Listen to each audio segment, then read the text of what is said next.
ඉතින් මේ වගේ පිළිඳි වෙච්ච මහරහතන් වහන්සේ ගැන මම ඔබට කිව්වේ මේ රහතන් වහන්සේලාගේ තියෙන ආශ්චර්ය අద్භූතය ඒ පුදුම සහගත ජීවිතය ගැන හිත පහදව ගන්නට. කොහොමද පින්වතුනි මෙහෙම ආශ්චර්ය ජනක ජීවිතයක් නිර්මාණය වුණේ? මෙහෙම ආශ්චර්ය ජනක ජීවිතයක් නිර්මාණය වුණේ పూర్වේ කරන ලද මහා පින් බලයෙන්. ආශ්චර්යවත් පින්. ඒ කරගත්ත පින හරිම අසිරිමත්. ඒ පිනට වඩා අසිරිමත්. ඒ පිනට සකස් වෙච්ච විපාකය. ඒ කරගත්ත පින්කම සම්පූර්ණයෙන්ම පදුමුත්තර බුද්ධ ශාසනයේදී පදුමුත්තර බුදුරජාණන් වහන්සේ පහළ වුණේ මීට කල්ප ලක්ෂයකට පෙර. ඒ කල්ප ලක්ෂයකට පෙර ලොව පහළ වුණ පදුමුත්තර බුදුරජාණන් වහන්සේගේ ශාසනයේදී මහා ධනවත් පුරුෂයෙක් විදිහට ඉඳලා බුද්ධ ප්‍රමුඛ මහා සංගරුවනට පුදුමාකාර විදිහට දානි පූජා කළා. තමන්ට පරිභෝග කරන්න තියෙන වස්තුව පුදුමාකාර විදිහට අත්හැරියා. හොඳට සකසලා අත්හැරියා. හිතලාම අත්හැරියා. ඒ පුදුම සහගත විදිහට දානේ දීපේකේ විපාකය හරිම අසිරිමත්. ඒ විපාකය ගැන උන්වහන්සේ අපදාන පාළියේදී වදාරනවා. ඉතින් මේ අපදාන පාළියේ අපි තෝරගත්ත කොටසක් ඔබට කියලා දෙන්නේ. මොකද මේක දීර්ඝ විස්තරයක්. බුදුරජාණන් වහන්සේටත් භික්ෂු සංඝයා වහන්සේටත් මම කුඩ පූජා කෙලමි. එතකොට ඔන්න ඒ කල්ප ලක්ෂයකට පෙර පදුමුත්තර බුද්ධ ශාසනේ බුද්ධ ප්‍රමුඛ මහා සංගරුවනට පූජා කළ කුඩ ඡත්‍ර. ඒ කුඩ පූජා කිරීමෙන් මං අනුසස් 8ක් ලැබුවෙමි. කුඩ පූජාවෙන් ආනිසංස 8ක් ලැබුවා. මේ අද මේ ඔබ අහන දේශනාව පින්වතුනි යලි යලිත් ඇසිය යුතු දේශනාවක්. මේ කාරණා මතක තියාගන්න නම් අපි මේ කාල වේලාව තියෙන විදිහට ඔබට මේ කාරණා පැහැදිලි කරලා දෙනවා. ආනිසංස 8ක් ලැබුවා කියනවා. මොනවද ඒ ආනිසංස 8? පළවෙනි එක, කිසි කලෙකත් මට සීතලින් උණුසුමින් පීඩාවක් නොවුනි. ඇයි බුද්ධ ප්‍රමුඛ මහා සංගරුවනට කුඩය කියලා කියන්නේ සීතලිනුත් ආරක්ෂා වෙන්න උණුසුමුත් ආරක්ෂා වෙන්න හේතු වෙන එක. ඒ පිදුපිනේ පළවෙනි විපාකය තමයි සීතලින් උණුහුමින් පීඩා සිද්ධ වුන්නේ. මගේ ශරීරයේ දැලිකුණු නොතැවරුනි. උවදුරු රහිත වුනි. විපත් රහිත වුනි. සෑම කල්හිම මම පුද සත්කාර ලැබුවෙමි. සියුම් වූ සිවියක් ලැබුවෙමි. ඒ කියන්නේ හරි ලස්සන හමක් ලැබලා තිනවා. සිතද පිරිසිදු විය. ඔන්න පීපිනේ විපාකේ. සිතත් හරි පිරිසිදුනා කියනවා. ඊළඟ එක තමයි 8 වෙනි පුණ්‍ය විපාකය. මේ සංසාර ගමනේ සැරිසරාගෙන එනකොට දෙවිවරු අතරේ ගියත් මිනිස්සු අතරේ ගියත් හැමතිස්සෙම අගනා ඡත්‍රයක් උන්වහන්සේගේ හිසට ඉහළින් කවුරු හරි දරාගෙන ඉන්නවා. ඒ කියන්නේ ඡත්‍රයක් දරන මේ උසස් ජීවිතයකම උන්වහන්සේ උපන්නා. හැබැයි මේක හරි ලස්සන කතාවක් කියනවා. මේ ආත්ම භාවී මාගේ හිසට ඉහළින් එබඳු ඡත්‍රයක් නැත. ඒට හේතුව මේ ආත්ම භාවයේදී මා විසින් නිවන නම් වූ ඡත්‍රය දරනා බැවිනි. එතකොට කුඩ පූජාවේ ඡත්‍ර පූජාවේ ආනිසංසය විදිහට අවසානට ලැබුණේ මොකද්ද? නිවන නම් වූ ඡත්‍රය දරන්නට ලැබුණා. ඊතා සුවසේ උන්වහන්සේ නිවන පසක් කළා. බුද්ධ ප්‍රමුඛ මහා සංඝරත්නයට මම වස්ත්‍රද දන් දුනිමි. ඒ වස්ත්‍ර පූජාවෙන් එතකොට බුද්ධ ප්‍රමුඛ සංඝරුවනට වස්ත්‍ර දන් දෙනවා කියලා කියන්නේ සිවුරු කරන්නටනේ. ඕන සිවුරු පූජා කරන පින්වතුන්ලා සන්තෝෂ වෙන්න. සිවුරු පූජා කරලා ආනිසංස 8ක් ලැබුවා කියනවා.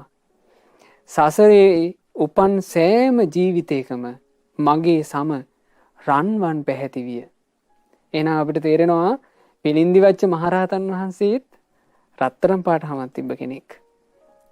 එහි දූවිලි නොතැවරුනි. අතිශයින්ම මගේ සම දීප්තිමත් විය.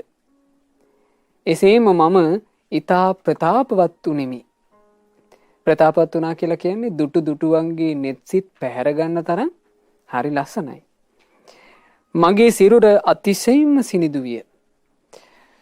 සුදු පැහැති වූ, කහ පැහැති වූ, රතු පැහැති වූ වස්ත්‍ර ලක්ෂයක් මා සන්තකේ හැමතිස්සේම තිබුණේ. කියන්නේ මේ දිව්‍ය ජීවිතවල, මනුෂ්‍ය ජීවිතවල උපදිනකොට වස්ත්‍ර වලින් කිසි හිඟයක් වෙලා නැහැ. අර වස්ත්‍ර දන් දීපු නිසා බුද්ධ ප්‍රමුඛ මහා සංඝරුවනට සිවුරු පූජා කරපු එකේ විපාකේ. බුද්ධ ප්‍රමුඛ මහා සංඝරුවනට මම දන් වැළඳීම පිණිස පාත්‍රාද පූජා කළෙමි. මේ බුදුරජාණන් වහන්සේටත් භික්ෂු සංඝයාටත් දන් වළඳන්ට පාත්‍රා දීලා ඒ පාත්‍රා පූජාවේ ආනිසංස 10ක් ලැබුවෙමි. සෑම කල්හිම මාහට පරිහරණය පිණිස රන්, රිදී, මුතුමැණික්, පద్මරාග ආදී නොයෙක් මේ වටිනා දේවල් වලින් කරපු පාත්‍රාම කියනවා ලැබෙන්නේ. ඒතර බලන්න පින්වතුනි, සාමාන්‍ය පින් නැති මිනිස්සෙකුට සමහර වෙලාවට එහෙම වටිනා මේ භාණ්ඩ වලින් කරපු දෙයක් දැක ගන්නවත් නැහැනේ. පින නිසානේ. ඊළඟට මාහට උවදුරු රහිත විය. එහි විපාකයේ ලෙසම විපත් රහිත විය. සෑම කල්හිම සියලු දෙනාගේම පූජාවට ලක්ුණෙමි. ආහාර පාන වස්ත්‍ර මෙන්ම සේනාසනද මට කිසිදු අඩුවක් නැති විය. මගේ භෝග කිසි කලෙකත් විනාශ නොවුනි. මාහට ස්ථීරව පිහිටි සිතක් සකස් විය. බලන්න පින්වතුනි, මේ පාත්‍ර පූජාවේ අසිරිය. ඒ හිත ස්ථීරව පිහිටි එකක්. ඒ කියලා කියන්නේ යම් අරමුණක ස්ථිරව තියාගන්න පුළුවන්. දැන් මේ වැනෙන හිත කොච්චරදනේ. ඕන්න ධර්මයක් අහනකොට ධර්මයේ තේරෙනවා මේක අවබෝධ කරගන්න ඕනේ කියලා නිකන් හිතෙනවා. ඒ හිතවිල්ලම නැමිලා යනවා. පවත්වන්න බෑ. හිත ස්ථිර නෑ. හැබැයි පාත්‍ර පූජාවේ ආනිසංසය මොකද්ද? හිත ස්ථිරව පිහිටියා කියනවා. සෑම කල්හිම දහමටම කැමති වූෙමි. කෙලෙස් බහුල නොවුනි. අවසානයේ මා සියලු කෙලෙසුන් නසා දැමුවෙමි. ඊළඟට බුද්ධ ප්‍රමුඛ භික්ෂු සංඝයාට මා අලංකාර මිටවල් ඇති දැලි පිහි පූජා කළෙමි. භික්ෂු සංඝයාට මේ කෙස්රවුල් බාගන්ට ඒ කටයුත්තට දැලි පිහි වුණ වෙනවා. එතකොට ඒ දැලි පිහි, ඒ කාලේ දැලි පිහිමනේ මේ කටයුතු කරලා තියෙන්නේ. එතකොට දැලි පිහි පූජා කළා, හොඳට සකස් කරලා. අලංකාර මිටවල් ගහලා දැලි පිහි පූජා කළා. දැලි පිහි පූජාවෙන් ලැබුණා කියනවා ආනිසංස 8ක්. පළවෙනි එක තමයි සසර උපදින හැම කාලෙම හරි ශූරයෙක් කියනවා. ඊළඟට මගේ සිත විසිරී ගියේ නැත. අර දැලි පිහි පූජා කරපු එකේ පින මොකද්ද? හිත විසිරෙන්නේ. විශාරද භවෙහි පරතරට ගියමි. ඒ කියන්නේ හරිම විශාරද අභීත ජීවිතයක්. ධෛර්යය ඇතිවිය. වීරිය ඇතිවිය. අකුසලින් ඔසවා තබන හිතක් ඇතිවිය. සාමාන්‍ය මනුස්සයගේ හිත මොකද්ද? අකුසලයේ ආව ගමන් අකුසලයට යට වෙලා යන හිතක් තියෙන්නේ.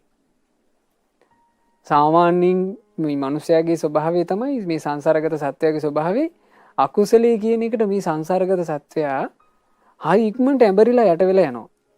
නමුත් මේ දැලි පිහියක් පිදු පිනේ විපාක විදිහට හැදෙනවා. හැමතිස්සෙම හිත අකුසලයට වැටෙන්න නොදී හිත ඔසවා තබනවා. එපමණක්ද නොව මම සියුම් වූ, අසම වූ, පිරිසිදු වූ නුවණක් ලැබුවෙමි. කෙලෙස් සිඳිය හැකි. බලන්න, අර කෙස් රැවුල් බාණ්ඩ තමයි දැලි පිහිය දන් දුන්නේ, පූජා කළේ. කෙලෙස් සුවසේ සිඳින්න පුළුවන් නුවණක් ලැබුණා. ඒකේ පිනේ විපාකේ. ඊළඟට බුදුරජාණන් වහන්සේටත් භික්ෂු සංඝයාටත් තියුණු වූ ආයුධ පිහි පූජා කළා කියනවා. සාමාන්‍යයෙන් මේ ආරාමවල කටයුතු වලට පිහි ඕන කරනවානේ සංඝයාට.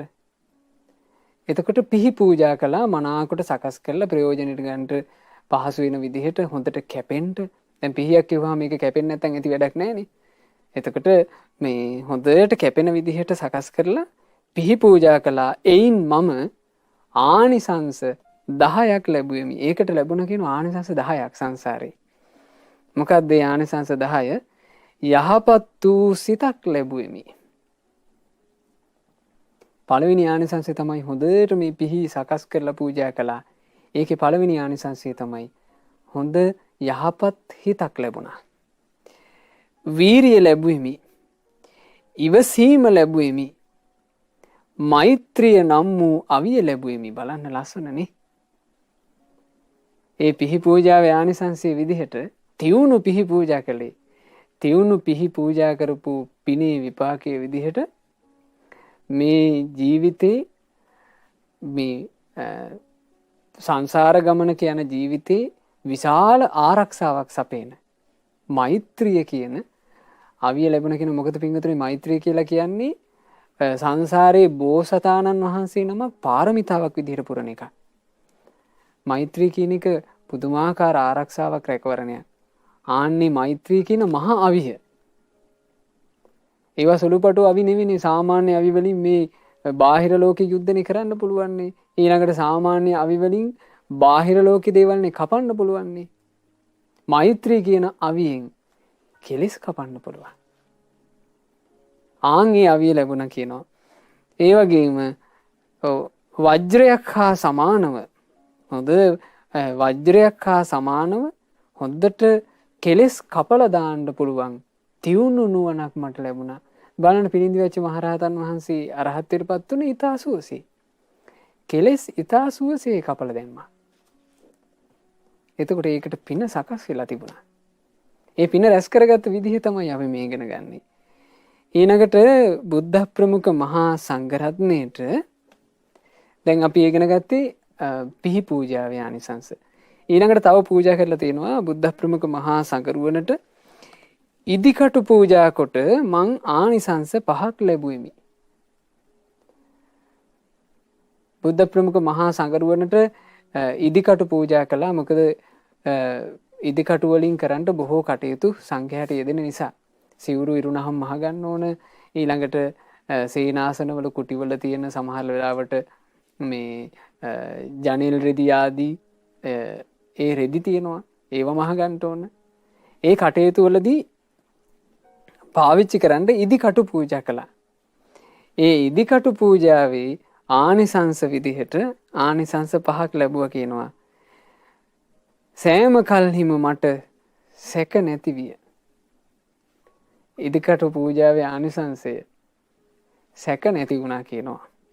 බොහෝම වටින එකක්. මොකෝ හරියට තියෙනවනේ සැක කෙරිල්ල. ඒ සැක කරන්නේත් වැඩිපුරම නුවණැත්තන්ගේ වචනනේ.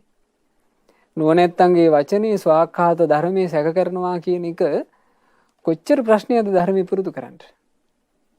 ඉදිකටු පිදුයි පිනේ ආනිසංසය සැක නැති විය. සැකයක් හටගත්තේ උවද සුවසේ සැක සිඳීමට හැකි විය. Tamanට සැක හටගන්නේ නැහැ ලේසියකට. කාට හරි සැකයක් හටගත්තත් ඒ සැකය සුවසේ සිඳලා දාන්න පුළුවන් කියනවා. මගේ රූපේ ඊතා විසිතුරු විය. භෝග සම්පත් අඩුවක් නැතුව ලැබුණි. ඊළඟට තියුණු ප්‍රඥාවක් ලැබුණි. ඒ තියුණු ප්‍රඥාව ගැන කියනවා හරිම ගැඹුරුයි සියුම්. හොඳට අර්ථ නුවණින් දකින්න පුළුවන්. මෝහාන්ධකාරයේ නැසිය හැකි තියුණු තුඩ සහිත නුවණක් ලැබුණා කියනවා. මෝහය කියන ඝන අන්ධකාරයේ නසන්න පුළුවන් තියුණු තුඩක් සහිත නුවණක්. ඉතින් එහෙම තමයි උන්වහන්සේ අපදාන පාළියේදී කියන්නේ. මොකද මේ තියුණු තුඩ සහිත ඉදිකටු පූජා කරලා ඊතා තියුණු නුවණක් කෙලෙස් සිඳගෙන යන්න පුළුවන් නුවණක් ලැබුණා කියනවා. බුද්ධ ප්‍රමුඛ මහා සංඝරත්නයට මා නියපොතු කැපීම පිණිස උපකරණ පූජා කරමි. ඒකේ නියකටර පූජා කරලා තියෙනවා. ඒ නියකටර පූජා කිරීමෙනුත් ආනිසංස 5ක් ලැබුවා කියනවා.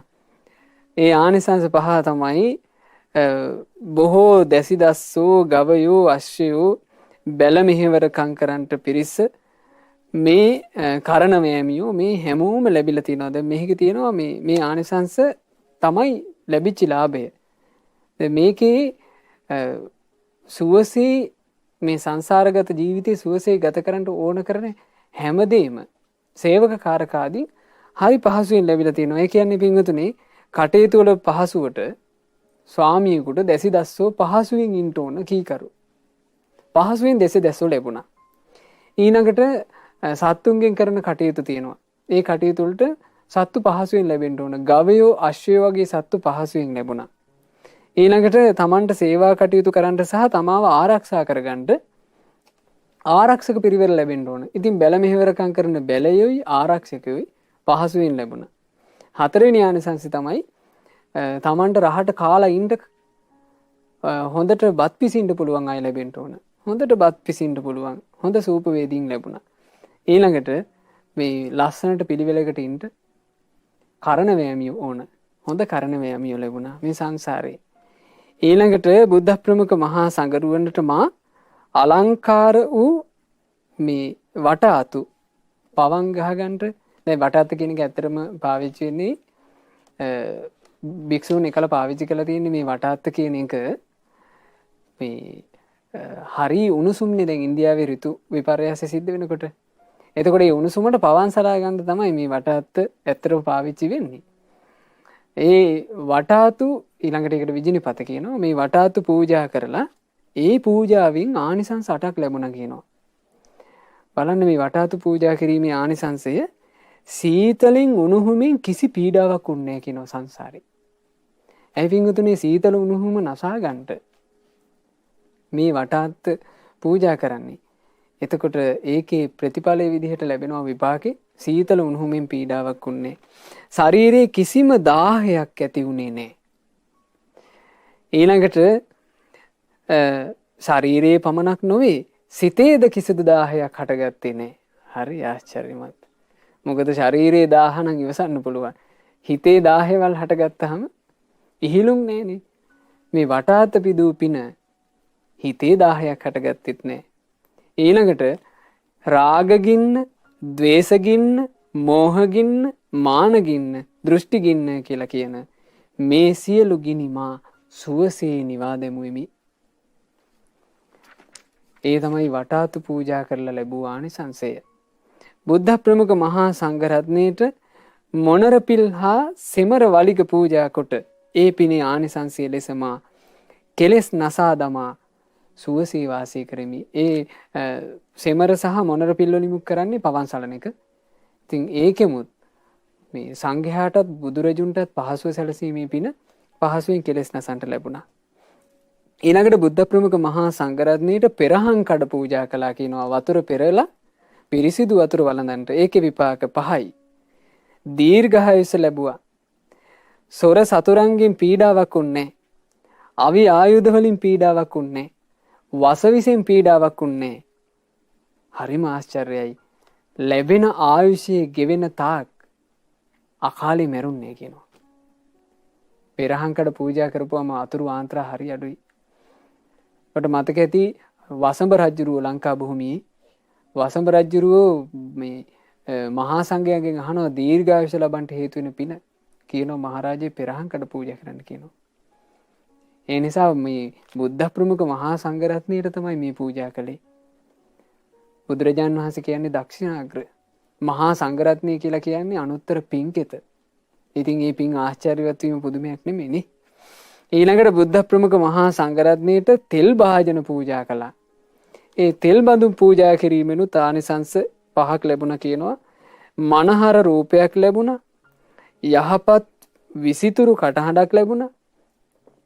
හිත හොඳට එකඟ වුණා.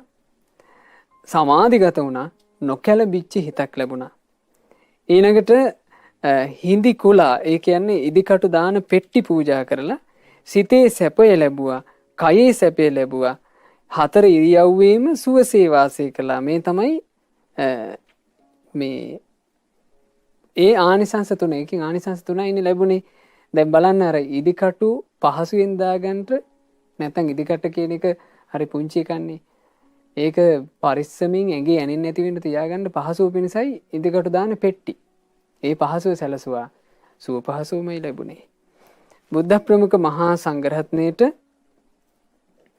මේ අංශකඩ පූජා කළා. අංශකඩය කියලා කියන්නේ මේ සාමාන්‍යයෙන් කුටියක වැඩ ඉන්නකොට මේ ලොකුවට මේ සම්පූර්ණ සිවුර පොරව ගන්නේ නැතුව උඩුකය වහගන්න තියෙන පුංචි රෙදි කඩක්. ඒ රෙදි කඩ පූජා කළා ආනිසංස ලැබුණා කියනවා. අනුන්ගේ සිත් දන්නා නුවණ ලබන්නටත් ඒ වගේම මේ ඊළඟ ආත්ම භාව සිහි කිරීමේ නුවණ ලබන්නටත් ඊළඟට පැහැපත් සමක් ලබන්නටත් ඒක හේතු වුණා. ඊළඟට බුද්ධ ප්‍රමුඛ සගරුවනට ඊනට බඳින පටි පූජා කළා. ඒකෙන් ලැබුණු ආනිසංස තමයි සමාධිය කම්පා වෙන්නේ කියනවා. සමාධියේ වසී භාවයට පැමිණියා. උන්වහන්සේගේ පිරිස බිඳින්න බැරි වුණා. ඊළඟට මා කියන වචන සෑම කල්හිම අන් අය ඇසුවා පිළිගත්තා. මනා සිහිය ලැබුවා. කිසි විටකත් තැති ගැනීමක් ඇති වුණේ නැහැ. ඊළඟට බුද්ධ ප්‍රමුඛ මහා සංඝරුවනට පාත්‍රා තියාගන්න දරණුව පාත්‍රා තියෙන ආධාරක පූජා කරලා ආනිසංස 5ක් ලැබුවා. කිසිවකින් කම්පා වෙන්නේ මා කිසියම් දහමක් ඇසුවා නම් ඒ දහම මගේ සිහිය මෙන්ම නුවණද ප්‍රබෝධවත් කිරීමට සමත් විය. ඇසූ දහම අමතක නොවිනි. ඔන්න බලන්න ආනිසංස. හොඳින් නිශ්චිතව පැවතුනි. හරියට අර පාත්‍රේ පෙරලෙන්නේ නැති වෙන්න තියාගන්නනේ ආධාරකේ. ඒ ආධාරකේ පුදන පිණින් මේ ආහන ධර්මයේ මතක හිටලා නිශ්චිතව පිහිටියා කියනවා. බුදුරජුන්ටත් භික්ෂු සංඝයා වහන්සේටත් පරිභෝජනීය පිණිස භාජන පූජා කරලා ආනිසංස 3ක් ලැබුවා කියනවා. හැම කාලෙම රන් රිදී පළඟු වලින් කරපු හොඳ භාජන ලැබුණා කියනවා.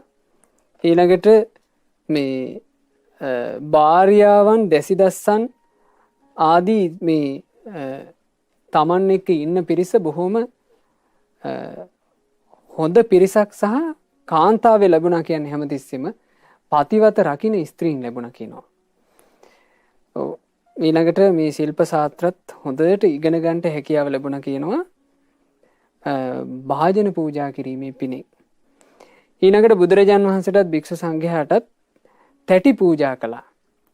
ඒ තැටි පූජාවෙනුත් සංසාරේ යනකොට මේ හොඳ තැටි පරිභෝග කරන්න ලැබිලා තියෙනවා. රන් රිදී මුතු මැණික් මේ සියල්ල. ඔව් ඊළඟට මේ සංඝයාට බෙහෙත් පූජා කළා. ඒ බෙහෙත් පූජාවෙන් ආනිසංස 10ක් ලැබුණා. ආයුෂ, බලය, වීරිය, පැහැපත් සිවිය, කීර්තිමත් භාවය, සැප, උවදුරු රහිත බව, විපත් රහිත බව, ඊළඟට සෑම කල්හිම අනුන්ගේ පුද සත්කාරයේ ලබන බව හරිම ලස්සනයි. ඊළඟ ආනිසංසී ඒ බෙහෙත් පූජාවෙන් කිසි කලෙකත් මේ අකාලේ ප්‍රිය අය වෙන් වෙලා අඬන්ට සිද්ධ වෙලා නැහැ කියනවා. හරිම පුදුමයි පින්වතුනි මේ සංසාරේ පුණ්‍ය විපාක සැලසෙන හැටි. ඊළඟට පාවහන් පූජා කළා.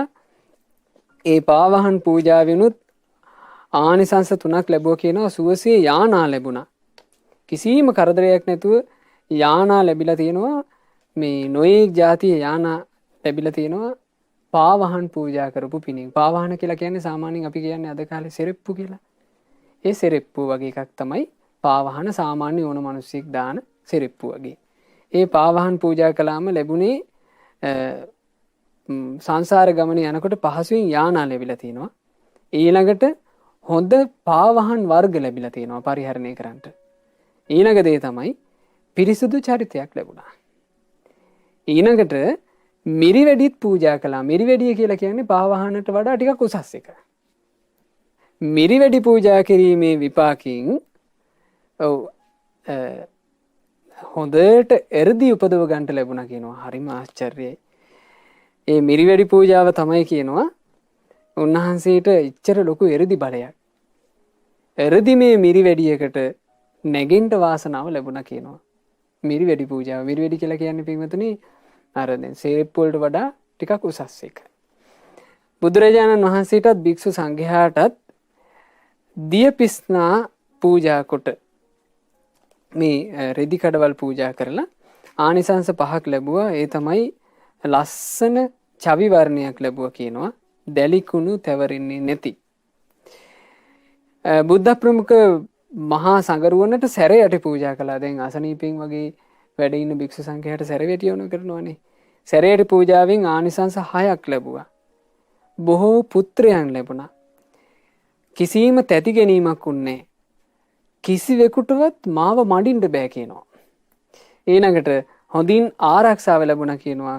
කවදාවත් මේ සංසාර ගමනේ පැකිලින් හටගෙන නැහැ කියනවා.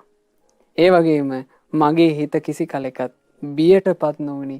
පින්වතුනි බයක් නැතුව අඩිය ගහලා යනවා. කොච්චර දුර්වල කෙනෙක් වුණත් හැරමටියක් තියෙනවනම්.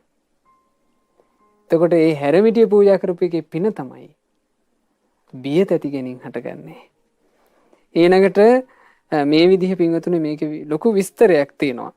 ඊළඟට බුදුරජාන් වහන්සේටත් භික්ෂු සංඝයාටත් යතුරු පූජා කිරීමේ විපාකය. ඒ කියන්නේ මේ විහාරවලට ආරක්ෂාවට යතුරු පූජා කරනවනේ. ඒ යතුරු පූජා කිරීමේ විපාකයේ විදිහට මට දහම් දොර ඇරීමට හැකි නුවණ නම් වූ යතුරු ලැබුණෙමි. ඊළඟට බුදුරජාන් වහන්සේටත් භික්ෂු සංඝයා වහන්සේටත් යතුරු කොපු පුදලා ආනිසංස 2ක් ලැබුවා.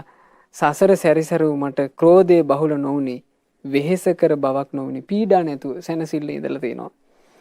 ඊළඟට බුද්ධ ප්‍රමුඛ මහා සංඝරත්නයේට මෙහි තවත් එබඳු ගොඩාක් කාරණා තියෙනවා. මේ කාරණා අතරේ තව එකක් තමයි තියුණු කතුරු පූජා කරලා කෙලෙස් සිඳින්න පුළුවන් නුවණක් ලැබුණා කියනවා. ඊළඟට බුද්ධ ප්‍රමුඛ මහා සංඝරුවනට පුටු පූජා කළා. ඒ පුටු පිදීමේ ආනිසංස විදිහට උසස් කුලයක උපන්නා, මහත් භෝග සම්පත් ලැබුවා. සියලු දෙනාට සියලු දෙනාම ගරු බුහුමන් දක්වන ජීවිතයක් ලැබුණා. කීර්තිය හැමතැනම පැතිර ගියා. මේ හැම තිස්සෙම මහා පිරිවරක් පිරිවරාගෙන හොඳ පරිවාර සම්පත්තියක් ලැබුණා පුටු පූජාවේ ආනිසංස. ඊළඟට බුද්ධ ප්‍රමුඛ මහා සංඝරත්නයේට මෙට්ට පූජා කරලා, මේ බිස්ස කියලා කියන්නේ මෙට්ට පූජා කරලා සම වූ සිරුරක් ලැබුවා. බොහෝ දෙනාගේ වන්දනාවට ලක් වුණා. මෘදු සිරුරක් ලැබුණා. මනහර පෙනුමක් ලැබුණා. නුවණ සහිත පිරිවරක් ලැබුණා. ඊළඟට බුද්ධ ප්‍රමුඛ මහා සංඝරුවනට කොට්ට පූජා කළා. එහි ආනිසංසයේ විදිහට මේ යම් හොඳ කොට්ට ಜಾති තියෙනවද? එව්වමයි කියනවා ලැබුණේ. ඊළඟට මේ කිසිම කරදරයක් නැතුව සුවසේම ආර්ය අෂ්ටාංග මාර්ගයටත් සතර ශ්‍රමණ ඵලයන්ටත් පැමිණෙන්න ඥානය ලැබුණේ කොට්ට පූජාවෙන්. ඊළඟට දන් දීීමේ ඉන්ද්‍රිය සංවරයේ සංසුම් භාවයේ සතර බ්‍රහ්ම විහරණවල මේ හැම දෙයකම ඥානය උපදව ගන්නට ලැබුණේ ඒ පූජාවේ ආනිසංසයෙන්. සක්මන් කරනකොට වේවා, වාඩි වෙලා භාවනා කරනකොට වේවා, හරි පහසුවෙන් නුවණ වඩව ගන්න ලැබුණා කියනවා කොට්ට පූජාවේ ආනිසංසය. සීල සමාධි ප්‍රඥා විමුක්ති ඥාන දර්ශන යන මේ සියල්ල සුවසේ උපදව ගන්නට ලැබුණා කොට්ට පූජාවේ ආනිසංසය. ඊළඟට පින්වතුනි මෙහි තවත් විස්තර කිහිපයක් තියෙනවා. මම ඒ අතරින් තවත් එකක් ඔබට කියන්නම්. දත් බෙහෙත් පූජා කළා බුද්ධ ප්‍රමුඛ මහා සංඝරත්නයට. ඒ දත් බෙහෙත් පිදූ පිනේ ආනිසංසය පිරිසිදු මේ හරීම පැහැදිලි වචන සහිත, ඒ කියන්නේ දැන් සමහරුගේ උගුර හර ගොරහැඩීනේ. එහෙම නැති මේ පැහැදිලි උගුරක් ලැබුණා කියනවා. ඊළඟට හරි මිහිරි කටහඬක් ලැබුණා කියනවා. කැස්ස වේවා, ඇදුම වේවා, අන්න ඒ වගේ ලෙඩ හැදුන්නේ නැහැ කියනවා. ඊළඟට මගේ මුවින් නිතරම නිල් මහනිල් මල් සුවඳ විහිදුනි. මේ තමයි ආනිසංස. ඉතින් මේ විදිහට මෙහි විස්තර ගණනාවක් තියෙනවා. බුද්ධ ප්‍රමුඛ මහා සංඝරත්නයට නොඑක් දී පූජා කරලා ලැබූ ආනිසංස. අවසානයේ කියනවා මා බුද්ධ ප්‍රමුඛ මහා සංඝරත්නයට සුවඳ දුම් පූජා කළමි. ඒ සුවඳ දුම් පූජාවේ ආනිසංසය ලෙස සෑම කල්හිම මගේ සිරුර සුවඳවත් විය. එසේම මම ජනයා අතර ප්‍රසිද්ධ කෙනෙක් විය. යසස ලැබුවෙමි. සීඝ්‍ර ප්‍රඥාවක්, තියුණු ප්‍රඥාවක්, ගැඹුරු ප්‍රඥාවක්, සතුට උපදවන ප්‍රඥාවක්, ඊළඟට විපුල ප්‍රඥාවක්, ජවන ප්‍රඥාවක් ලබා අමා මහ නිවන් සුවයට පත් වුනිමි. ඉතින් මේ තමයි පිනින්දි වච්ච මහරහතන් වහන්සේ කියන ආශ්චර්යවත් රහතන් වහන්සේ බිහිවෙන්ට හේතු වෙච්චි ඒ මහා පින්කම. ඒ නිසා පින්වතුනි මේ දේශනාව දැන් මේක ගොඩාක් වේගින් මම මේ පින්කමේ විපාක ඔබට කියාගෙන ගියේ. මේ පින්කම් වල විපාක ගැන ඉගෙන ගන්න පින්වතුනි ඔබ ආයෙමත් මේ දේශනාව ශ්‍රවණය කරන්න. ශ්‍රවණය කරලා ඒ පින්කම් ගැන හිත පහදව ගන්න.